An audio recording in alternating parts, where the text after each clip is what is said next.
Hello friends, welcome back to my channel. ఎలా ఉన్నారండి? నేను చాలా బాగున్నాను. సో ఈరోజు మిల్ మేకర్తో ఒక మంచి టిప్ అనమాట. సో మామూలుగా మిల్ మేకర్ను 2-3 మినిట్స్ అలా వేడి వాటర్లో బాయిల్ చేస్తాం కదా.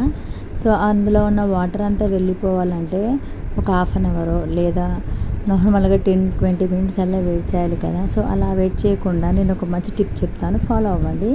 సో మిల్ మేకర్ని అంతా ఇలా స్ట్రైనర్లో తీసుకొని ఒక గ్లాస్ తీసుకొని ఇలా మెత్తగా అంటే గట్టిగా ప్రెస్ చేయటం వల్ల అందులో ఉన్న వాటర్ అంతా కిందికి వచ్చేస్తుంది అనమాట.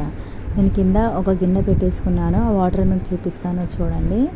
సో ఇలా వాటర్ అంతా రావటం వల్ల సో అవన్నీ సాఫ్ట్గా అయిపోతుంది అనమాట. సో మనము కర్రీ కానీ మసాలా కానీ ఫ్రై కానీ ఏది చేసుకున్నా త్వరగా అయిపోతుంది. సో నేనైతే ఈరోజు మా ఇంట్లో మిల్ మేకర్ ఫ్రై చేశానండి, చాలా బాగా కుదిరింది. వీడియో నచ్చితే తప్పకుండా సబ్స్క్రైబ్ చేయండి.